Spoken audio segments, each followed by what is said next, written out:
ঘরে বসে আপনি যদি এত এত মজাদার একটি হালিমের রেসিপি তৈরি করতে পারেন তাহলে বাহিরে বা কোনো রেস্টুরেন্টে গিয়ে খাওয়ার কোনো প্রশ্নই আসে না।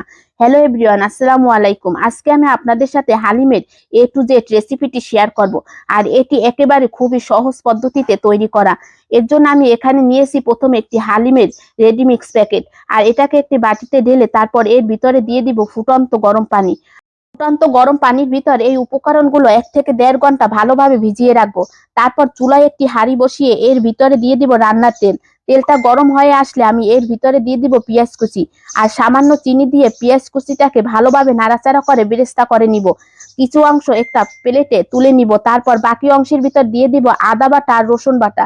এটাকে নাড়াচাড়া করে কিছু সময় ভেজে নিব যাতে আদা রসুনের স্মেলটা দূর হয়। তারপর এখানে দিয়ে দিব লবণ, হলুদের গুঁড়া, মরিচের গুঁড়া আর দিয়ে দিব হালিমের প্যাকেটের সাথে যে মশলাটা থাকে সেটা 3 ভাগের 1 ভাগ। এগুলো দিয়ে সামান্য পানি দিয়ে ভালোভাবে নাড়াচাড়া করে মশলাটাকে কষিয়ে নিব। এরপর আমি এর ভিতরে দিয়ে দিব কিছু গোস্ত। এগুলো দিয়ে নাড়াচাড়া করে বেশ কিছু সময় ঢাকনার সাহায্যে এটাকে ভালোভাবে রান্না করে নিব। গোস্তটা যখন পারফেক্ট ভাবে রান্না হয়ে যাবে তখন আমি এর ভিতরে দিয়ে দিব যে উপকরণগুলো একটি বাটিতে ভিজিয়ে রেখেছি সেগুলো। এগুলো দিয়ে ভালোভাবে নাড়াচাড়া করে সবকিছু মিশিয়ে নিব।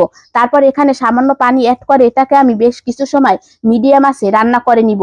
আর রান্নার শেষ পর্যায়ে এর ভিতরে দিয়ে দিব বাকি মশলাটুকু। এগুলো দিয়ে নাড়াচাড়া করে চুলা থেকে নামিয়ে নিব। এরপর আপনারা আপনাদের পছন্দ অনুযায়ী বাটিতে পরিবেশন করবেন এবং এটাকে সুন্দরভাবে ডেকোরেশন করে সবার সামনে উপস্থাপনা করবেন। আর আপনার হাতের এই হালিমটা খেয়ে সবাই আপনার এত এত প্রশংসা করবে যা আপনার নিজেরই ধারণার বাইরে। ধন্যবাদ সবাইকে।